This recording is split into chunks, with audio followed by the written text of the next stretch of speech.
His breath hovered just inches from mine. The hallway was dark, lit only by the dim glow of the porch light seeping through the front door's frosted glass. Somewhere behind us, the slow whir of the dishwasher rumbled beneath the floorboards, and upstairs I could hear the creak of my husband's old office chair. But down here, there was only silence. Heavy, charged silence. His eyes never left mine, and mine never dared to leave his. I should have stepped back. I should have turned around.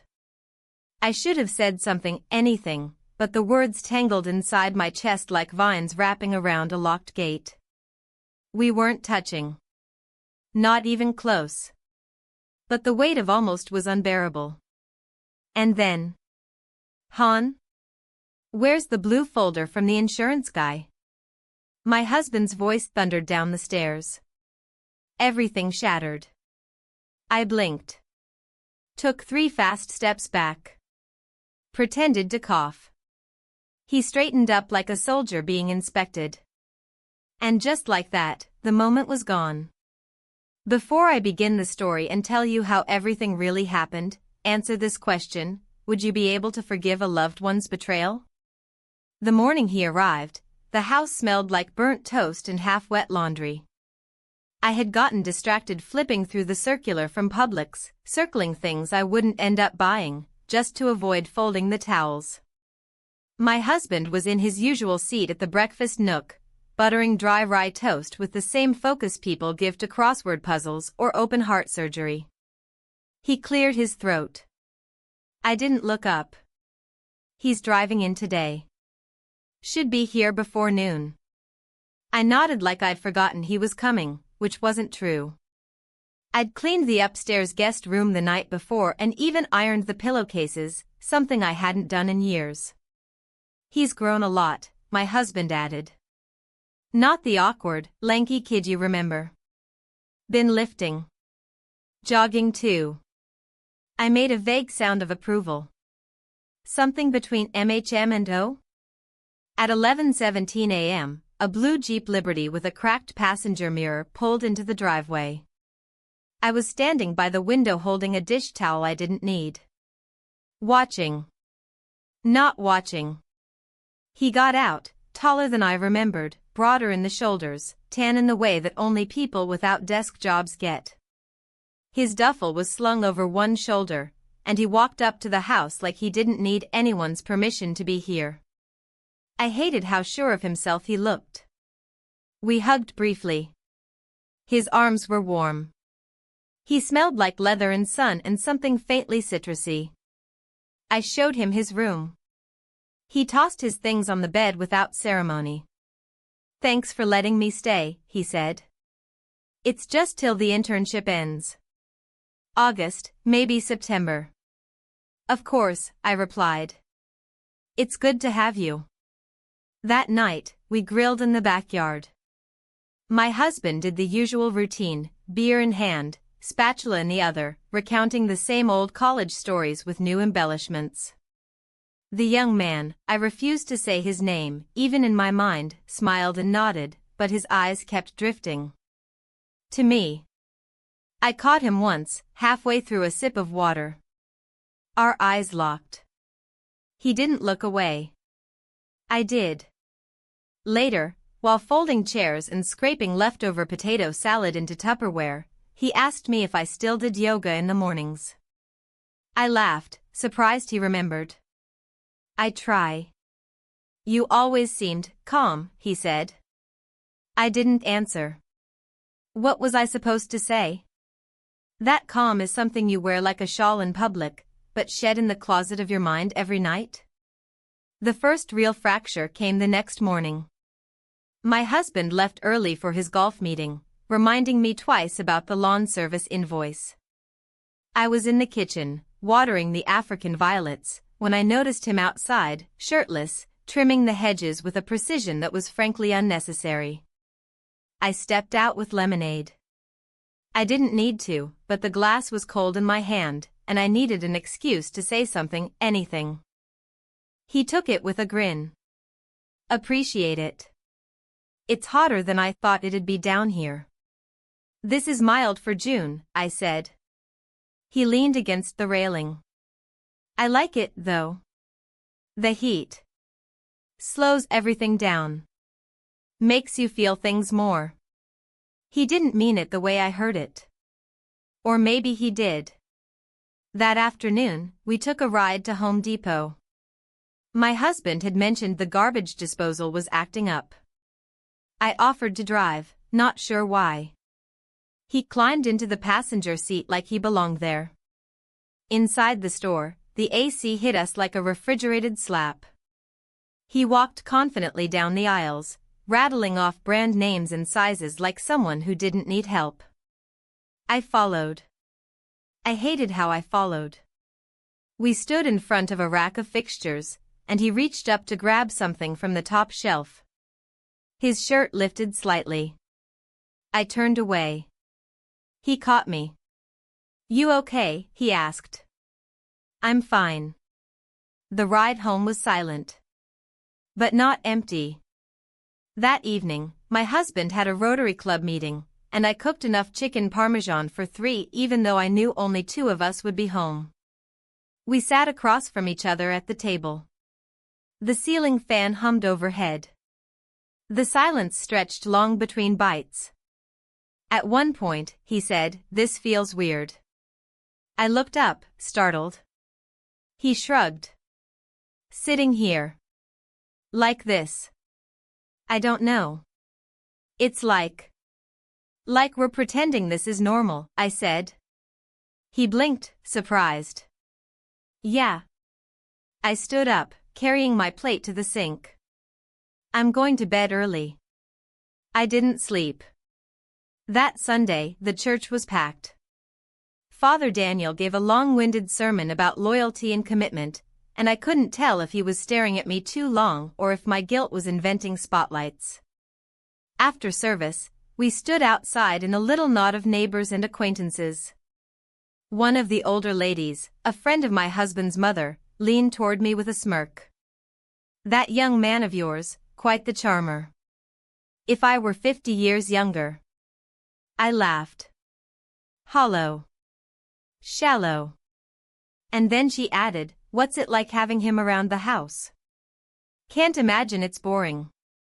I didn't know what to say. That night, I sat on the back porch with a glass of white wine I didn't like and watched the sky turn lavender. I thought of all the ways I could convince myself nothing was happening. Then the screen door creaked. I turned, and he was there. He didn't sit. He just stood beside the doorframe, arms folded. Is something wrong? I asked. He shook his head. I waited for him to say something else. He didn't. Then, without another word, he turned and walked back into the house. And just like that, the silence became unbearable. 2 days later, as I loaded the dishwasher and wiped down the counter, I overheard my husband on the phone in the den. Yeah, he's settling in fine, he was saying. Honestly, I think it's been good for her. She seems more awake. That was the moment everything started to crumble. I didn't know it yet. But I would. The sound of the dishwasher still hummed behind me as I stood in the hallway, watching the spot where he'd just disappeared around the corner. Upstairs, my husband's footsteps crossed the bedroom. Closet door opened. Drawers closed. Life was moving on like it always did. But inside me, nothing was moving. Everything had stilled. The next morning started with heavy silence. My husband was already gone for work when I came down. The clock read 7:38 a.m. The sun had barely cracked the edge of the sky, casting a dull golden hue through the blinds. I walked past his empty coffee mug in the sink and noticed a note on the fridge. Don't forget DMV at 9. He needs a ride. No signature. He never signed them. I found him on the back porch doing push-ups. Shirtless again. I turned away instantly. I didn't knock. I didn't wave.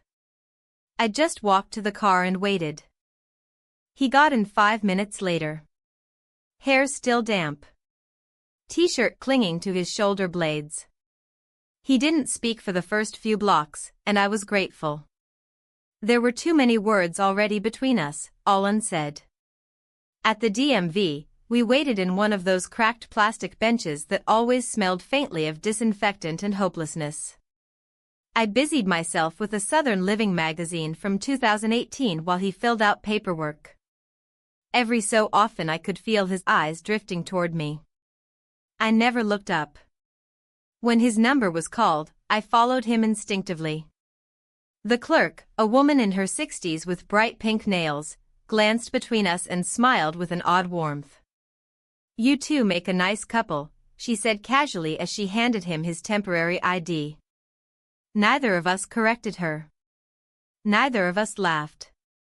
Back in the car, he finally spoke. "That was weird, huh?" "Very," I replied, eyes locked on the road ahead. That night, my husband was late again. Board meeting. "Don't wait for me," his text read. I cooked a frozen lasagna, more out of routine than appetite. He joined me in the kitchen just as I was pulling it from the oven. No shirt again, just sweatpants and bare feet on the tile. "You didn't have to cook," he said. "It's fine. Sit down." We ate in silence, facing each other like unwilling chess opponents, polite, restrained, and desperately trying not to touch the board. The knife scraped the plate. The faucet dripped. Time stretched like taffy. "I applied for a second internship," he said suddenly, breaking the air. "In Atlanta. Starts after this one." I nodded, forcing a smile. "That's great." His eyes didn't leave mine. "It's not confirmed yet. You should go. Atlanta's good." I stood and began clearing the plates. My hands were shaking, but I didn't let them see it. I rinsed, stacked, scrubbed. He moved behind me, so close I could feel the heat from his skin before I heard the words. "Do you want me to go?" I froze. The plate slipped slightly in my grasp, but I caught it. My voice was flat. "That's not up to me." He waited a second longer, then stepped away. I didn't turn around until I heard his door close upstairs. The next day, he offered to help me repot the fig tree. It wasn't a big task, but he showed up in gloves, a shovel, and an energy I hadn't seen in anyone else for years. We kneeled side by side in the dirt, the humid air making our clothes stick uncomfortably to our skin. I handed him the plant and gestured to the new pot. He tilted his head slightly. "You used to keep these inside." "They didn't do well with central heat," I said. "They don't like to be too comfortable, huh?" Something in his tone. I didn't respond. We worked in silence until I stood to stretch. As I turned, he reached over and brushed soil off my cheek. Just one swipe. Nothing more. It burned. That afternoon, I called my best friend, not to confess anything, not even to hint, but just to hear a familiar voice that wasn't trying to look through me. "You okay?" she asked. "I've been better." "Still feeling stuck?" "More like invisible," I said before I could stop myself. She didn't push. Just listened. Said she'd swing by next week. That we'd do pedicures or Target runs or whatever it took. I said I'd love that. Later that night, the storm rolled in without warning. South Carolina summer thunder, brutal and operatic. The power flickered twice before cutting entirely. My husband was at a dinner event. I lit candles in the kitchen and made my way to the pantry to find the old battery radio. He appeared again, right at the edge of the glow. "Everything okay?" he asked. "Just trying to find the flashlight." He held one out to me. "Already did." We stood there, two shadows on hardwood, the candlelight trembling with the wind outside.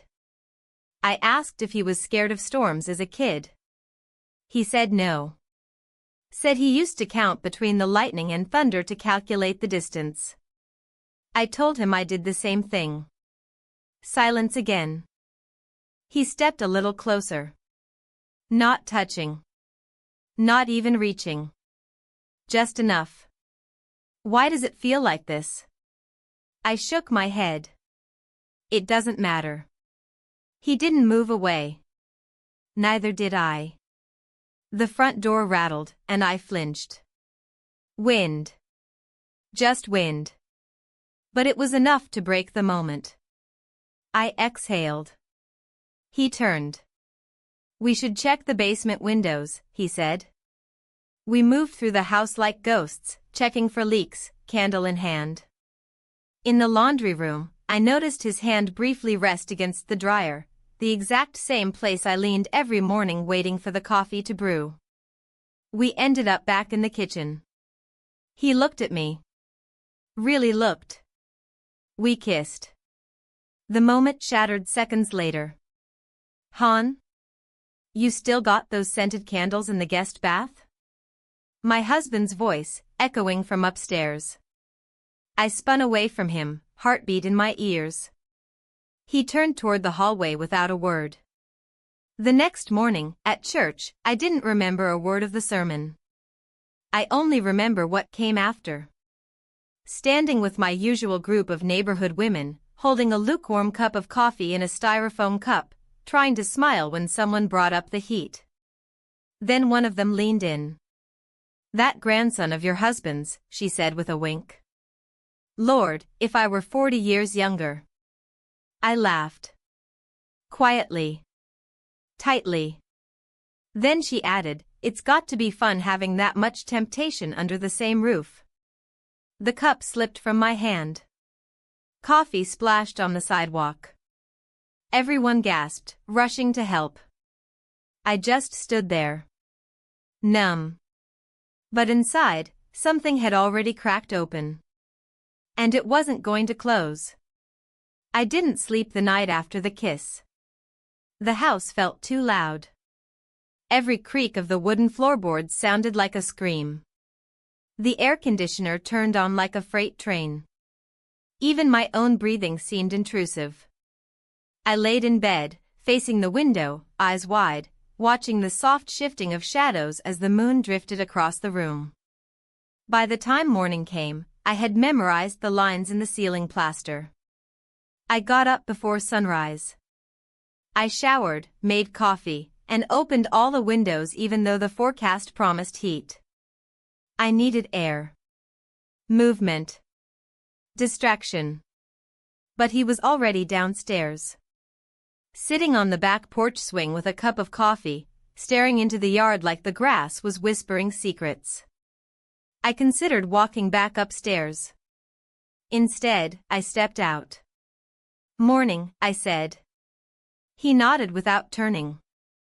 Didn't sleep much. Same. We didn't say anything else. The silence wasn't hostile. It was something worse, familiar. Easy. That afternoon, my husband asked if anyone wanted to come with him to the hardware store.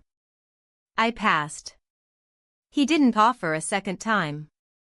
The second he drove off, the air shifted.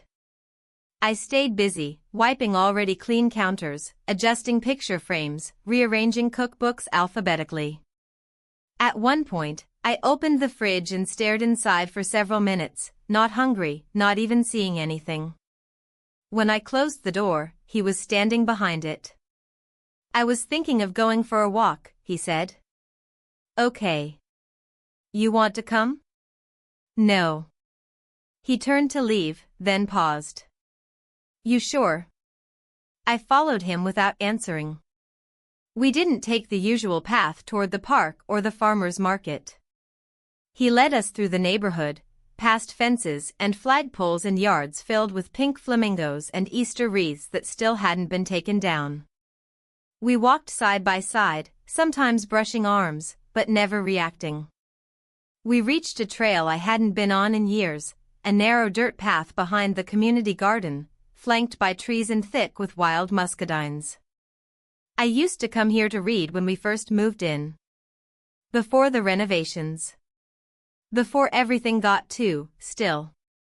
We stopped near a bend in the trail, where the path widened just enough to catch the breeze from the marshy creek that snaked around the edge. He turned to me. His voice low. Do you regret it? I wanted to lie. But the truth pushed against my ribs like a second heartbeat. I didn't speak. I didn't move. The wind stirred the leaves above us, and a single branch cracked in protest. He looked down, then back at me. We kissed. It wasn't planned. It wasn't soft. It just was. After, we didn't speak. We didn't smile. We just turned and walked back. That evening, my husband suggested we all go out to dinner, something casual. He was in a good mood. Someone at work had praised one of his presentations. He cracked jokes during the drive, ordered too much food, and asked the waitress where she bought her earrings. Across from me, he sat quietly. Said little. Drank water. Chewed slowly. His gaze only drifted to me once, and not for long. The next day, I busied myself in the basement. I hadn't been down there in months. Dust clung to every surface. There were boxes labeled with years instead of contents. I pulled one down marked 2009 and found an old photo album wedged between Christmas lights and a broken humidifier. Inside were snapshots of us in Lake Lure. Vacations we took before my husband's knee surgery. Before the business trips got longer. Before we stopped noticing sunsets. He appeared in the doorway just as I turned the page. You used to laugh differently, he said, quietly. I looked up. What? In these pictures, he said, stepping closer. You look like someone else. I closed the album slowly. My fingers trembled, but I pressed them flat against the cover to still them. He crouched beside me and picked up one of the old photos that had slipped out. He stared at it. I don't know what I'm doing, he said. I wanted to tell him I didn't either. I wanted to tell him to leave. I wanted to ask him to stay. Instead, I just sat in the dust beside him, saying nothing. That evening, my husband told us he'd be heading to Charlotte over the weekend, a conference. Nothing major. Just networking. He mentioned it like it was a line item on a grocery list. Do you need anything while I'm there? He asked. Just get back safe, I said. The next day, I saw him packing from the hallway. He always overpacked. 3 button-ups for a 2-night trip. An extra pair of shoes. A travel iron. He kissed my forehead before leaving. It felt like a brother's goodbye. After he pulled out of the driveway, I didn't move for 10 minutes. I stood in the kitchen, holding a sponge I wasn't using, staring at the place where his car had been. Then I heard the stairs creak. He stood at the top. We didn't speak. We didn't smile.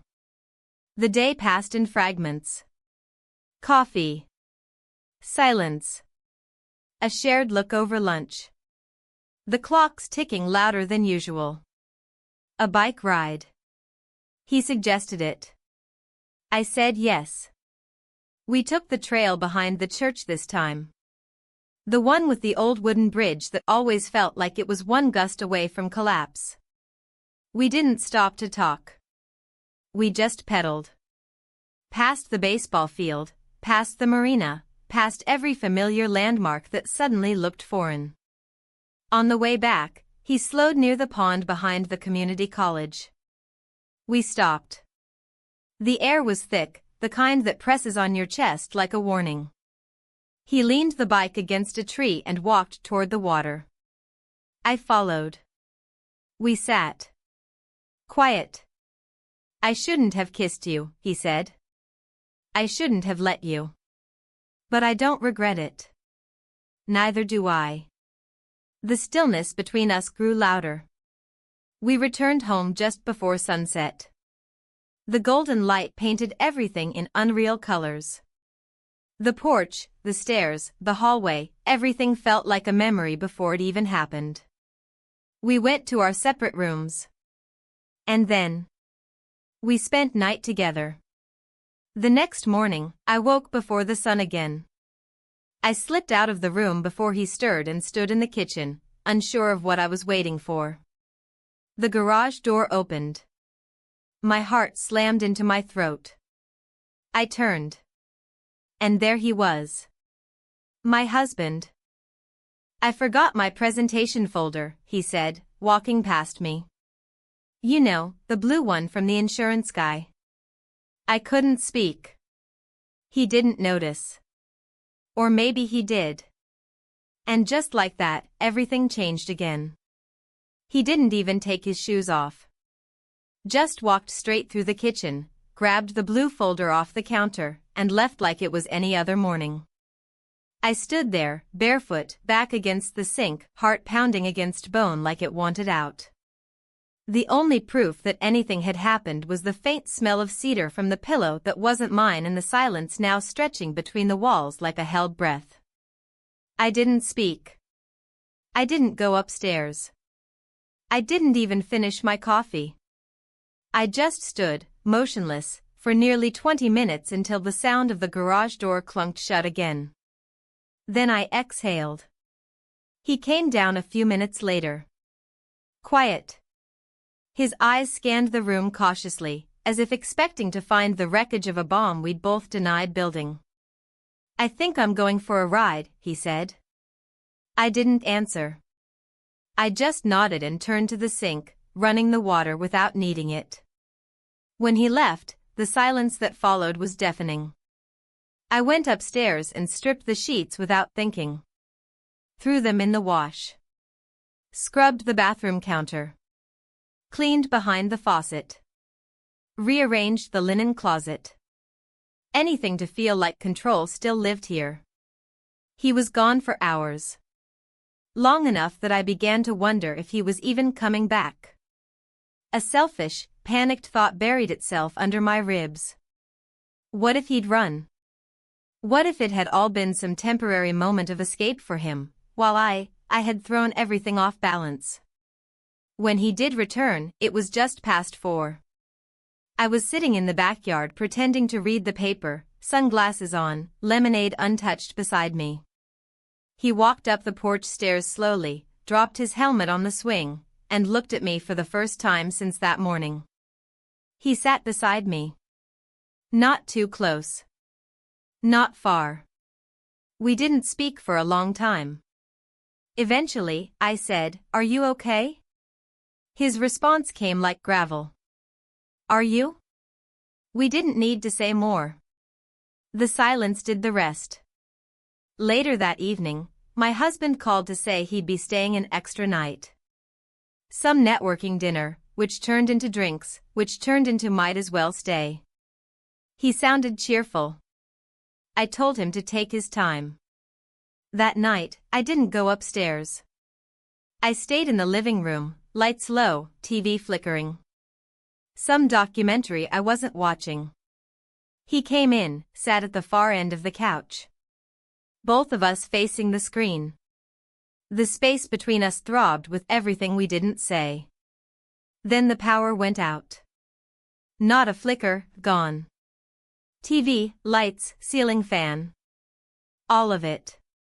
Just darkness and the sound of cicadas outside screaming like the sky was falling. I stood, navigating toward the drawer where we kept the emergency candles. He followed. Neither of us spoke. We lit 3. One in the kitchen, one on the stairs, one in the hallway. Soft yellow glow. We didn't say anything when our eyes met. We didn't need to. He moved toward the stairs, and I followed. We spent night together. The next morning, I woke up first. Again. I slipped out of the room quietly, shutting the door behind me with deliberate care. Downstairs, everything felt heavier. Like the furniture had shifted. Like the walls knew. I made coffee. Sat at the table. Waited. He came down 20 minutes later. No words. Just a glance, a brief pause at the doorway, then he disappeared into the backyard. I should have followed. I didn't. Instead, I cleaned. Again. I scrubbed the stovetop until it shone. Wiped down the baseboards. Polished the dining room chairs. By the time I looked at the clock, it was noon. Then the phone rang. It was my husband. I forgot my blazer, he said. Think you could bring it to the office tomorrow? Of course. Oh, and hey, I talked to him last night. Told him he should stay longer if he wants. Even offered to help him get a car. I didn't speak. I think it's good for both of you. Keeps you company while I'm gone all the time. You sound lighter lately. I managed a breath. That's kind of you. When I hung up, I sat in the kitchen, staring at the floor. The grout between the tiles. The faint scuff marks near the fridge from years of grocery bags and careless footsteps. Then I heard movement. He walked in. His shirt was damp. Grass clung to the knees of his jeans. He'd been digging. Probably working on the garden like nothing had happened. I need to go somewhere, I said suddenly. He looked up. Where? Doesn't matter. I grabbed my keys and left. I drove without a destination. Past the grocery store. Past the bakery. Toward the water. I parked by the lake and sat in the car with the windows down, letting the heat press against my skin until I could barely think. By the time I returned, it was close to 5. The house was quiet. He was in the kitchen. Shirtless again, this time scrubbing a cast iron pan like it had wronged him. I'm going to start looking for other housing, he said without looking up. My throat tightened. I think it's better, he continued. For both of us. I nodded. Didn't argue. That night, the house was too cold. I sat by the open window with a blanket wrapped around me, listening to a dog bark 2 houses down and the slow creak of branches. Then I saw it, the faint flicker of his bedroom light turning off. I stayed by the window until sunrise. The next morning, during breakfast, my husband said he booked a weekend at Myrtle Beach. Something for the 3 of us. It's been too long since we did something fun. I almost dropped my mug. He looked so pleased with himself. We can leave Friday after work. I already got the room. I looked up at him, forcing a smile. Sounds great. Under the table, my hands were clenched so tight they ached. And across from me, he didn't even flinch. He just kept eating like the world hadn't just cracked open beneath us all. That morning at the table, with his cheerful voice bouncing off the walls like a tennis ball, I sat frozen while my world tilted again. A weekend in Myrtle Beach, just the 3 of us. My husband beamed as if he'd solved everything with a booking confirmation. He passed me the strawberry jam like he hadn't just unknowingly volunteered himself into a situation with undertones so sharp they could split bone. I nodded. Smiled. My hand shook slightly as I spread the jam over toast I wouldn't eat. Across from me, the man, barely looked up. He was quieter than usual, nodding politely, drinking his orange juice with mechanical efficiency. My husband was oblivious. He tapped his phone, checking the weather for the weekend. Should be clear skies, he said. We'll rent bikes, maybe even get a boat. We haven't done that since Charleston. I agreed. I always agreed. Later that day, I went through the laundry with a strange intensity, pulling swimsuits from storage bins, checking seams, folding towels that smelled like detergent and the past. Every movement felt like betrayal. Every fabric thread another knot in my stomach. I found him in the backyard, watering the hydrangeas. His back was to me, shoulders tense, jawline tight. "You're quiet today," I said. He didn't turn around, trying not to make it worse. I didn't respond. That night, I laid in bed awake again. I could hear my husband snoring softly, just like always. Just like nothing had ever shifted in the tectonics of our home. At some point, I went downstairs to drink water I didn't need. He was already there, leaning against the counter, arms crossed, eyes low. "We're not ready for this," he said. I didn't disagree. By Friday afternoon, everything was packed. My husband checked the tires and loaded the cooler.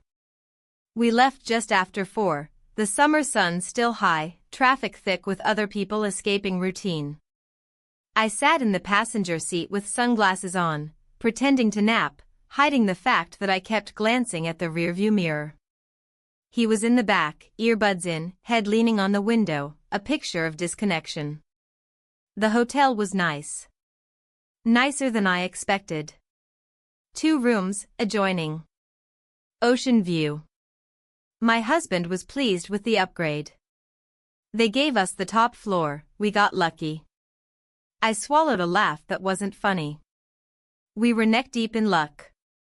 That first night, we walked the boardwalk. Ice cream, street musicians, couples in matching shirts. My husband bought kettle corn and made jokes about getting too old for carnival rides. The man walking beside us laughed when appropriate but otherwise kept his distance. I pretended not to notice. Back in the room, my husband fell asleep fast. Travel did that to him. I sat by the balcony, staring at the dark sea, the wind tangling my hair. It was almost peaceful. The door to the adjoining room opened quietly. He stepped out. Leaned on the balcony beside me. Neither of us looked at the other. "It's too much," I whispered. "I know. I thought I could do this." He didn't answer. But he didn't walk away either. The next morning, we went biking. My husband led the way down Ocean Boulevard, a bit too fast for comfort. He was excited, pointing out souvenir shops, beach bars, and mini golf courses like a teenager on summer break. We stopped for lunch at a seafood shack that smelled like grease and sea salt. He ordered hush puppies and sweet tea. I ate 3 bites of shrimp and pushed the rest around. After lunch, we walked along the beach. The 3 of us, barefoot in the surf, the water cold even in the heat. A wave caught my leg, and I stumbled slightly. He caught my arm without thinking. It was a split second. Barely anything. But my husband saw. He didn't say a word. Just kept walking. That night, he brought out a deck of cards from his bag. Said it would be fun. We haven't played gin rummy in forever. We sat at the table, 3 of us. The TV on mute in the background. Lights dimmed. Laughter forced. Everything tightening. At some point during the second round, my husband stood to get more ice. He didn't return for several minutes. The silence stretched long enough that I glanced toward the kitchen. That's when I noticed the door to the balcony was slightly ajar. I got up, walked over quietly. He was standing outside, leaning on the railing, his back to me. I opened the door fully. "You okay?" I asked. He turned slowly. "I just needed air." "Sure." He studied my face for a moment too long. Then said, "He's different with you." I froze. "What do you mean?" "I don't know. Maybe I'm imagining it. But he looks at you like he's seeing something I've missed." I didn't breathe. He smiled faintly. "That's a good thing, right?" I nodded. My heart screamed. He went inside. I stayed on the balcony, the wind colder now. The ocean had lost its rhythm. When I finally returned inside, the card game had ended. The deck was stacked neatly on the nightstand. Lights off. TV playing some late-night show no one was watching. He was in the other room already, door closed. I laid down beside my husband, who was already snoring again. And then, just before sleep found me, I felt something shift beneath the pillow. I reached under and pulled it out. A note. Not folded. Just flat. Plain. It read. "You're not invisible. Not to me." No signature. No handwriting I didn't recognize. I stared at it for what felt like hours. And I never heard the door open when he slipped out in the middle of the night. The next morning, his door was open. His shoes were still there, but his bag was gone. The note was folded in my hand, damp from how tightly I'd been holding it all night. I didn't hear a car. I didn't hear a goodbye. I sat at the edge of the bed and listened. Silence. No footsteps. No water running. Just the faint hum of the air conditioner and the seagulls outside scraping at the sky. I stepped out into the hall barefoot. My husband was still asleep, sprawled diagonally across the mattress like a child after a beach day. The second room was empty. The bed untouched. Drawers closed. No toothpaste in the sink. I checked the parking lot from the balcony. His Jeep was gone. He left. I didn't speak during breakfast. My husband joked about the omelet being all yolk and no joy and made a show of tipping the waiter extra for the weak coffee. I nodded, smiled when needed. My insides were a wind tunnel. We drove back in silence. He talked to himself the whole way, about work, the weather, an old friend who'd bought a boat. I nodded in all the right places. But the back seat, where he should have been, was empty. By evening, the house was too clean. Too still. I kept expecting the floor upstairs to creak. Kept thinking I'd see his backpack by the coat rack or find his socks on the dryer. Nothing. Only absence. And absence, I learned, is the loudest sound in a house that still looks the same. I vacuumed the living room twice. Washed dishes that weren't dirty. Rearranged the spice rack. At one point, I opened the fridge and just stared. My husband walked in from the garage and said something about the lawn needing a new sprinkler head. I said okay. That was the extent of it. The next day, I went to the grocery store alone. Past the aisle where he used to argue with me about granola flavors. I stood there longer than I should have, then pushed the cart down past the frozen section where the lights flickered every third unit. When I got home, his spare set of keys was on the counter. Left neatly beside the basket of coupons I hadn't touched in months. I stared at them for a long time, not touching them. Just knowing they meant something permanent. Days passed. He didn't text. Didn't write.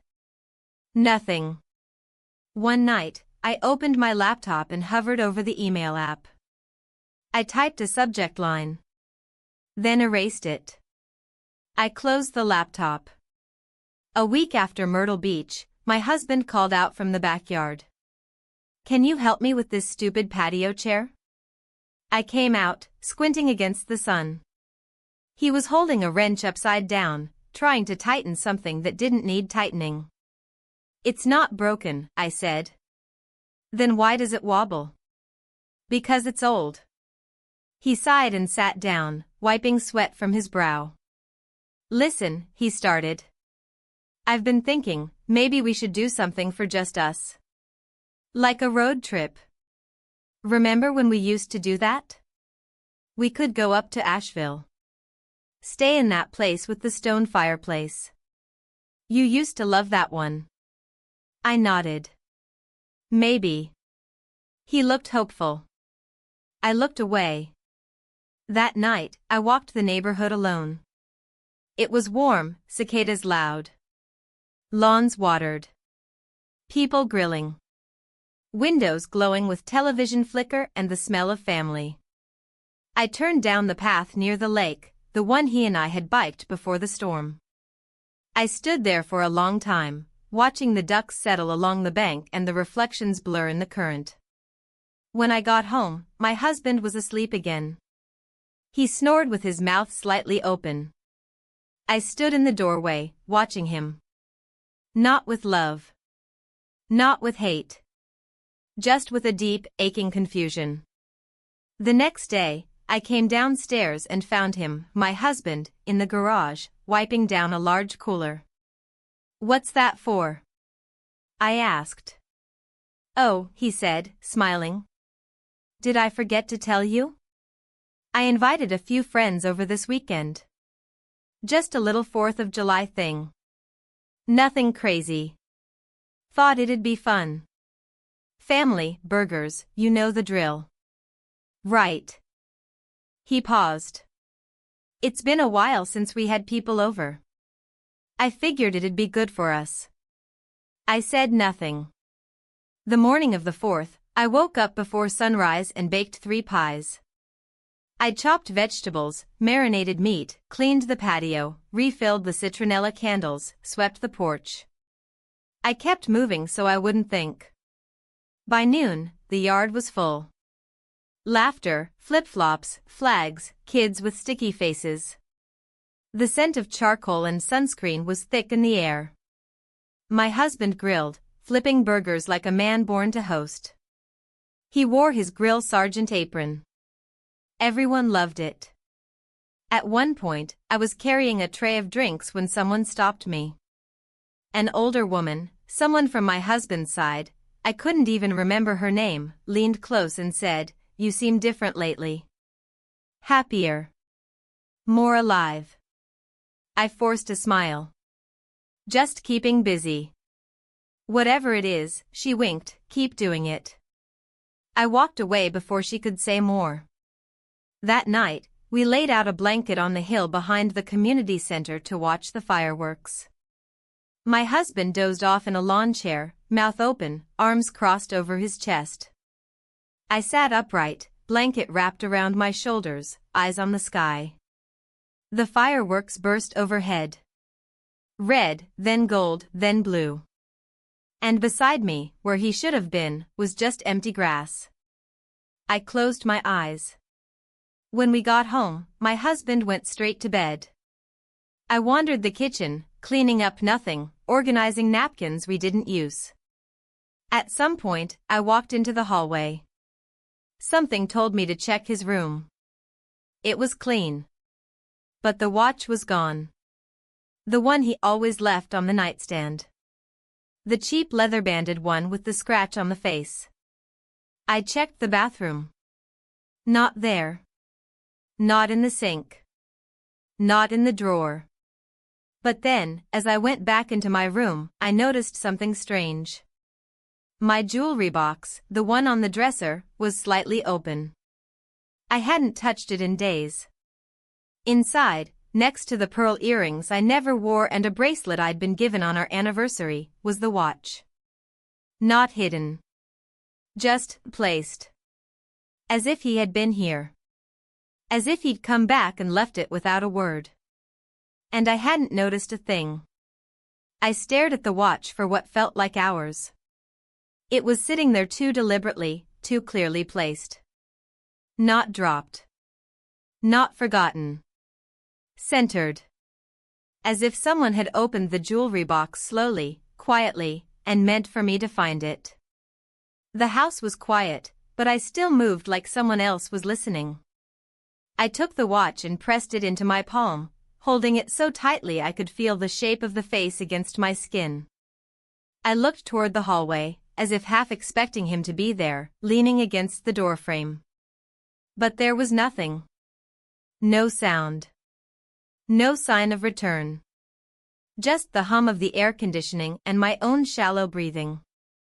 I sat down on the edge of the bed and tried to make sense of it. If he'd come back, even just briefly, I didn't hear him. My husband hadn't mentioned anything. There were no muddy footprints, no car in the driveway, no moved furniture, no misplaced dishes. Nothing but this, a watch left in the middle of my life like a sentence without an ending. That night, sleep never came. I got up, paced, walked through the house barefoot, pausing in doorways like I was searching for something invisible. My husband stirred once, rolled over, mumbled something in a dream, and went still again. By morning, I had put the watch in my dresser drawer, underneath a stack of folded scarves I never wore. I didn't want to look at it, but I also couldn't stand the thought of hiding it too well. During breakfast, my husband scrolled through his phone while eating cereal. He didn't notice I hadn't touched mine. "I was thinking we could repaint the hallway," he said casually. "Maybe something lighter. Brighten the space up." "Sure. We could do it together." I nodded. "Sounds good." Later that afternoon, I walked down the street to the park, pretending I needed fresh air. The park was quiet. A few kids on swings. A woman jogging with headphones in. I sat on a bench near the pond, where the trees bent over the water like tired arms. I kept expecting to see him. Not just because he used to come here, but because something in me still believed he might. As if leaving the watch was an invitation. A message. A step not backward, but toward something neither of us knew how to name. But he didn't come. The days blurred after that. My husband grew busier, or at least he pretended to. More office hours, more evening meetings, more solo grocery trips. I let it happen. I let the space between us widen. I didn't fight it. I filled the silence with routine, baking, gardening, sorting boxes in the attic. Each morning, I checked the drawer, half hoping the watch would be gone. It never was.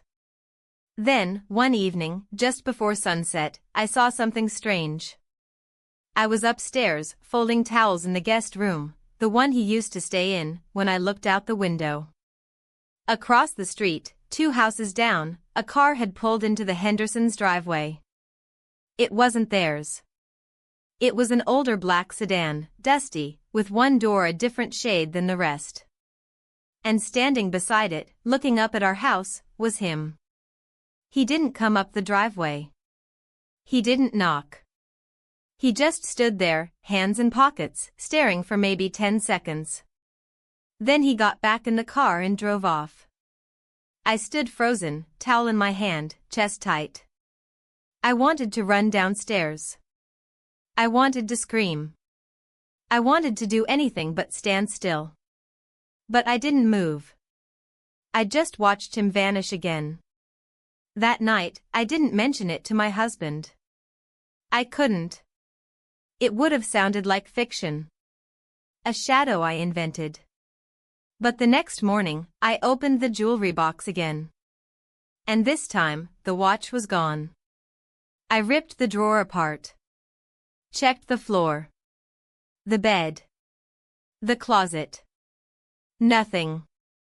It had been there. 4 days. I hadn't touched it. My husband hadn't seen it. No one had entered the house. Unless someone had come in while we slept. Unless someone had a key. Unless he did. I stood in the middle of the bedroom, stunned. Nothing else was missing. Nothing else was out of place. The watch was simply gone.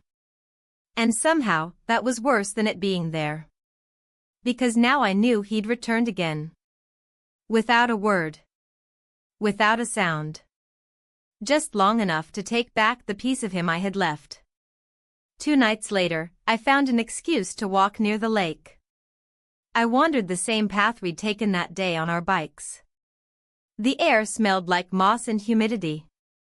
I stopped at the bench we used to sit on and waited. Nothing. Then, just as I stood to leave, I saw something wedged between the planks of the bench. A folded piece of paper.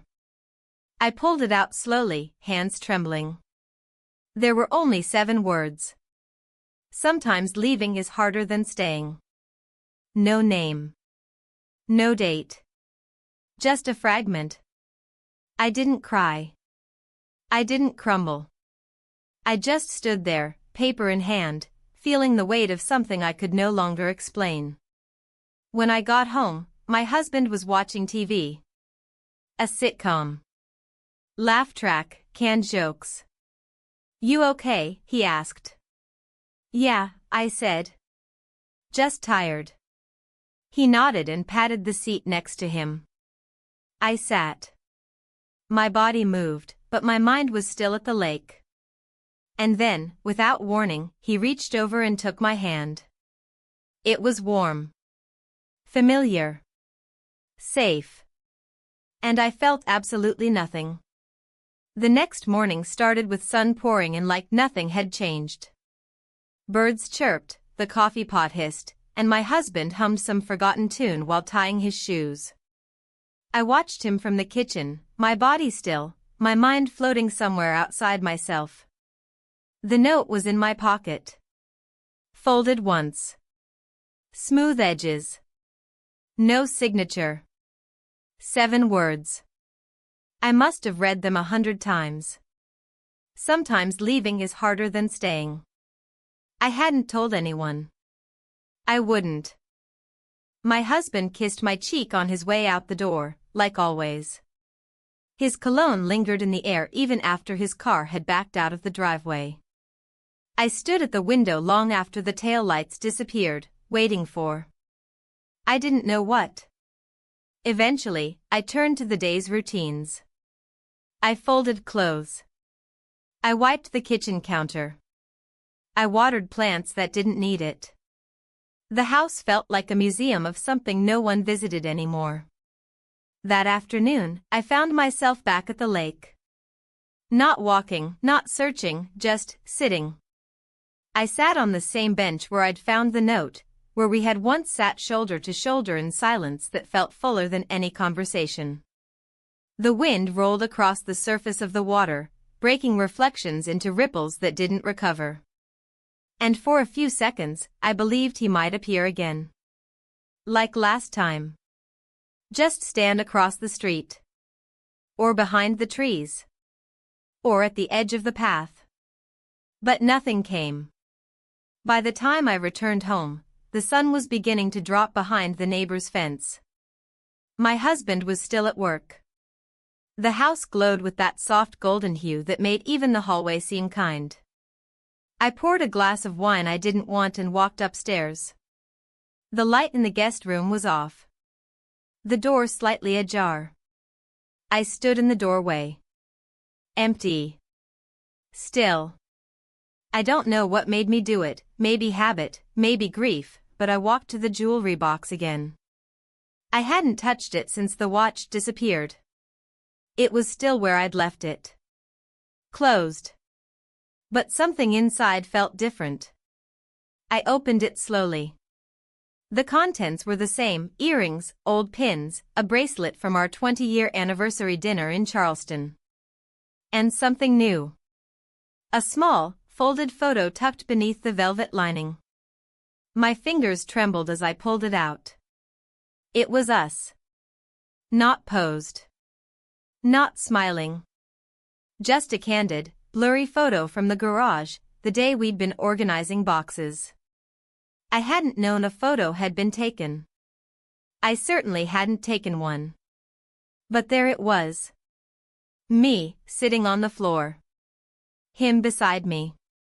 Both of us looking in opposite directions, both mid-sentence. Not romantic. Not damning. Just real. I stared at it like it would explain itself. He had been here. Again. I stood up too quickly and nearly dropped the wine glass. My hands were shaking. My breath shallow. I walked in circles through the hallway, the bedroom, the guest room. Why leave that? Why take the watch, only to come back again and leave this? That night, I didn't sleep. I didn't even try. I lay in bed while my husband snored beside me, replaying every step. Every look. Every word we never said. By morning, something in me had hardened. I made breakfast in silence. Eggs, toast, coffee. He thanked me, kissed my cheek, and went to his study. I went upstairs. Into the guest room. I opened the closet and pulled down the old duffel bag he'd left behind the first time he moved in. I didn't even realize it was still here. Inside, it was empty, almost. Tucked in the side pocket was another note. This one was longer. I didn't mean to make it worse. You asked if I regretted it. I never did. But I regret staying long enough to make you choose. No name. But it didn't need one. I folded the paper carefully and placed it back inside. Zipped the duffel closed and set it down. I wasn't angry. I wasn't relieved. I just felt everything and nothing at once.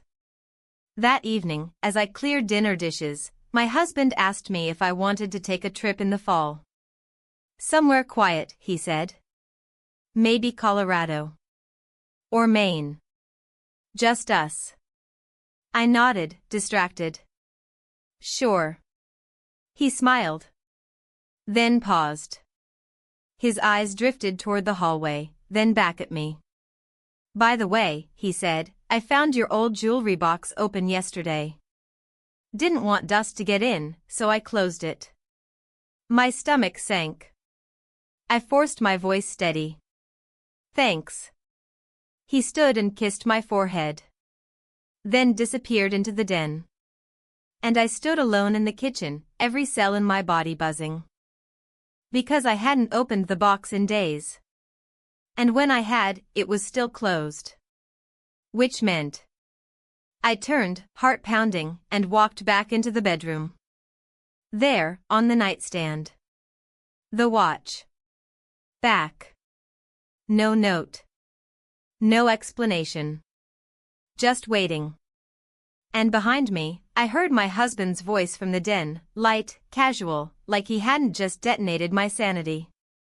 I never liked that watch. Always thought it looked cheap. And I realized he hadn't found it. He'd recognized it. Then silence. Only silence.